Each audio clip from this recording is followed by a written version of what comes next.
Thanks very much for the kind introduction and also for the invitation to talk to you today. So what I want to do today is give you an overview in two parts. In the first part, I want to show you some highlights of some recent work we've been doing in the area of AI in medical imaging. And in the second part, I also want to address the data scarcity issue a bit. And you've already seen a number of different approaches for this. And I will probably try to give you a slightly different angle, looking a bit at privacy and privacy preserving machine learning, how we can unlock more data. So, of course, you've seen all the headlines, and of course, the fact that you're attending this workshop already illustrates very nicely that I think you're all aware very much of what's going on in this revolution in AI, machine learning in medicine. And in particular, a lot of this is focused on radiology or perhaps pathology as well. And I think the reason for this is that actually, if you look, for example, at what the FDA has approved as terms of products or medical devices, almost half of them focus on radiology, and I think another significant amount focuses on pathology. And I think so this field of radiology is perhaps sort of a bit at the forefront of the introduction in AI and machine learning into clinical workflows. And I think we've seen a number of very interesting applications already today. Now, one of the things which I want to sort of focus a bit on is I think that there are opportunities a lot across the entire imaging pipeline. I think quite often we focus at that our biggest sort of interest is at computer-aided decision support of doing diagnosis or prognosis. And of course, that's probably the highest value in terms of benefit to the patient. But of course, there are also a number of other applications. For example, we can quantify automatically imaging biomarkers, or we can simply automate measurement processes in radiology by, for example, providing semantic image interpretation. Another set of applications we might have is, for example, improving image quality. And I think we've already seen some examples of that as well.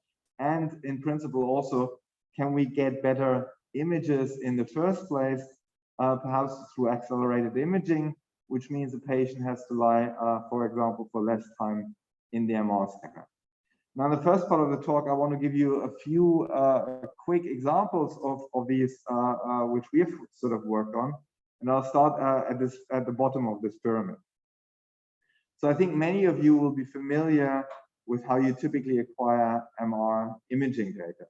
So what you typically do is you acquire data, as you see on the left-hand side in the so-called K-space domain, which is effectively the Fourier transformed version of the image.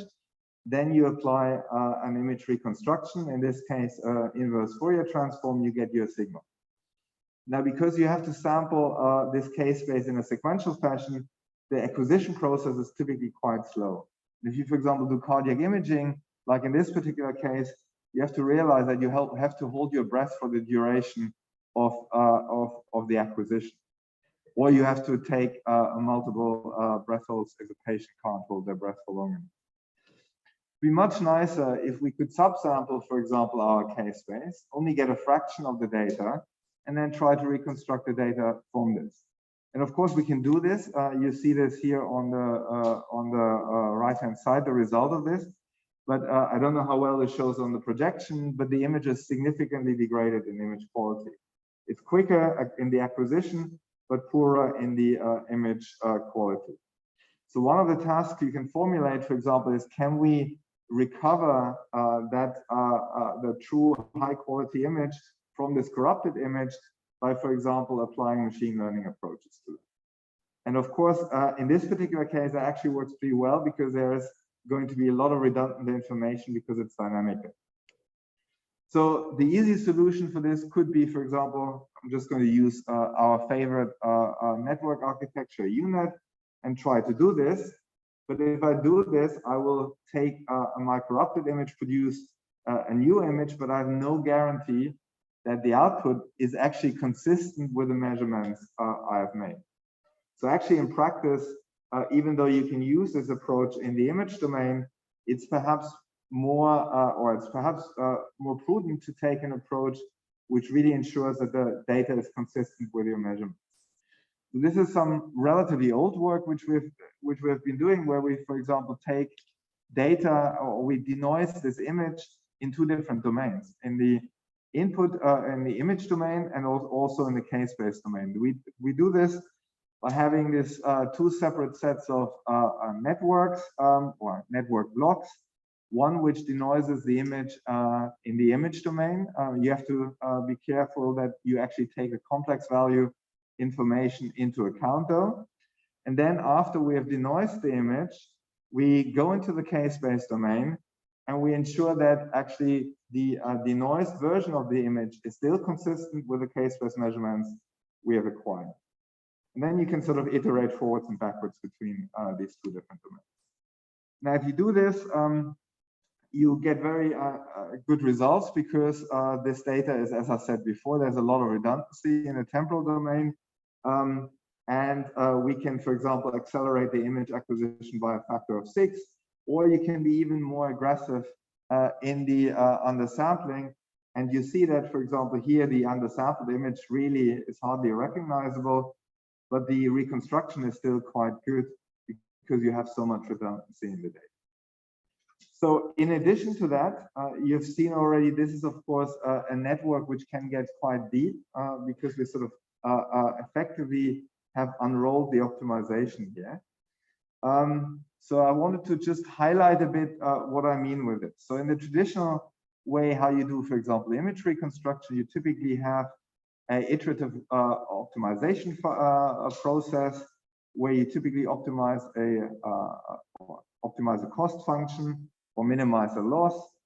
Then you iterate, you estimate a new estimate, you add some regularization, and then you do this iteratively. Now, what we have effectively done is we've sort of unrolled this into a deep neural network. These blocks of denoising and data consistency can be effectively seen as different iterations, but of course that becomes very inefficient if you make this very deep. So perhaps a better way of doing this is to, for example, take a recurrent neural network where you effectively have only one set of blocks which you can use recurrently, and try to denoise or try to reconstruct the image much more efficiently. So here I wanted to show you an example of this in action, and I wanted to highlight that also if you're doing this with dynamic data, you can actually do two types of recurrency. One is a recurrency during the optimization, and the other one is the recurrency across time in this time sequence. So if you do this, if you use such a network architecture, recurrent network architecture, you can actually produce better image reconstructions with much smaller networks. And so what you see here is on the left-hand side, you see the ground truth and the undersampled data, then you see the recurrent network, and you see that the errors here are better than the ones which you have for the 3D CNN. Here 3D CNN means actually it's 2D plus time, because the third dimension is a time dimension. And the reason why these networks are sometimes producing better quality reconstructions is that they are more compact and therefore more easy to optimize. So this is actually something which works quite nicely. Now, of course, we can also, I think you have seen today many different applications of doing segmentations with deep neural networks. And I don't really want to show you a new way of doing segmentation here. Just want to highlight that actually one of the things you can do is when you have dynamic data, you can try to, of course, not only segment the images, for example, here, as you see, temporally in a consistent way. So you, for example, estimate segmentations for every time point in a dynamic sequence, but you can also try to estimate motion at the same time.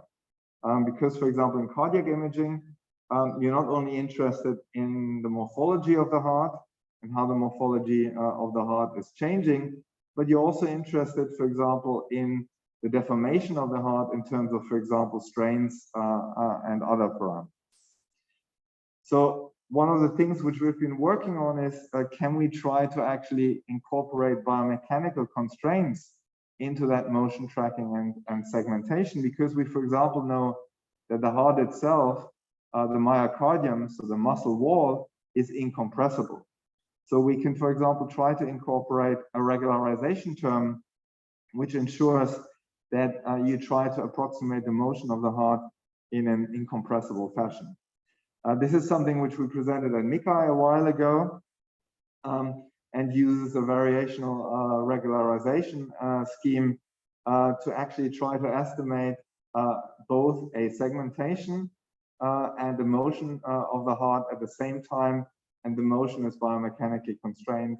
And you can therefore also make sure that the regularization term only acts, for example, on the region inside the myocardium and not in other regions in your image. Because, of course, the other regions, for example, the blood pool, you don't want to regularize because you don't really know what's happening in the blood. So if you've done this, then you can, for example, now come to the sort of the highest level in this pyramid, sort of also do decision support, or, for example, predict survival of patients. So I've shown you that we can, of course, segment the heart across different slices, across different cardiac phases. But hopefully you also see that sort of in the example I've just shown you, we can also extract the motion of the heart quite accurately. And what you see here, this is not the left ventricle of the heart, but the right ventricle of the heart. And the spaghettis coming out of the heart wall are the motion trajectories of the surface points of the heart. And we've just basically integrated them to build motion trajectories. Now, what we can do, and this was a study which we did with colleagues in London together, looking at patients with right ventricular pulmonary hypertension. We wanted to predict which of these patients have a poor long-term outcome and which of these patients have a good outcome.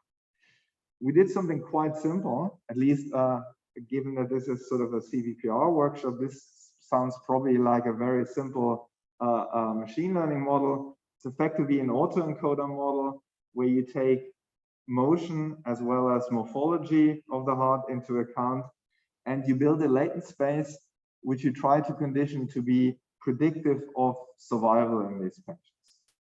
And what you see on the right-hand side is sort of a stratification of the population into those with good and poor survival using traditional MR parameters. So this would be ejection fraction, stroke volume, and other parameters.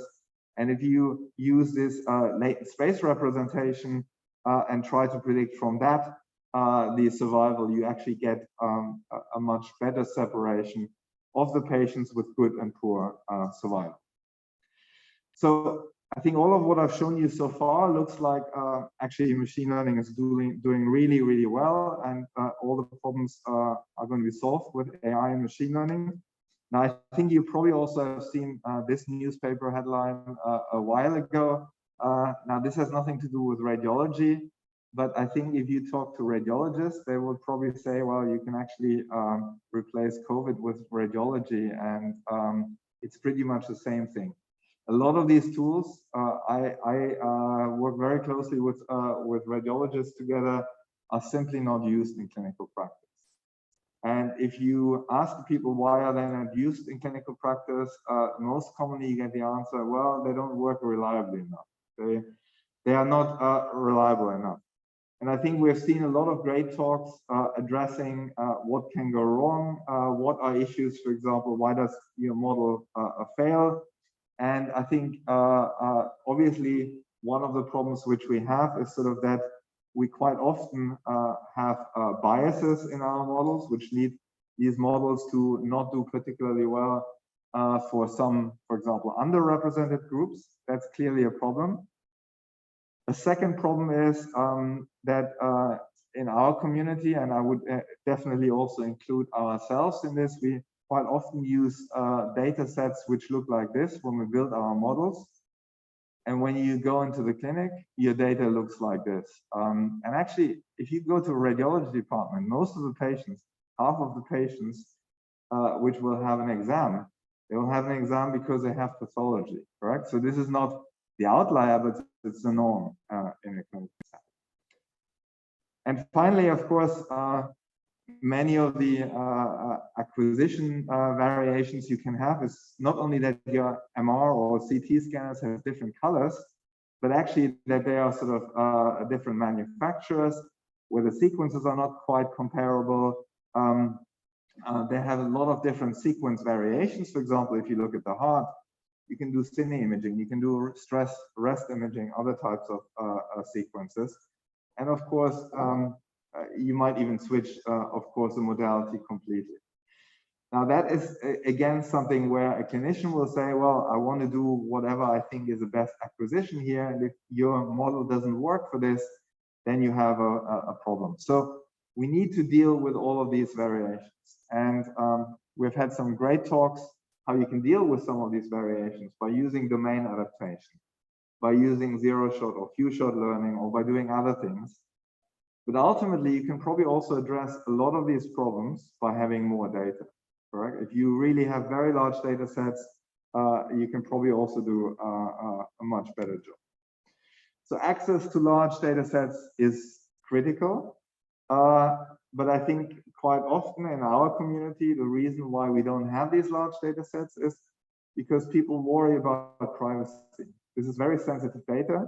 And actually, I think the people are right to worry about privacy. I think trying to convince people that actually you shouldn't worry about privacy, this is all in the name of science, is probably not the right approach to take.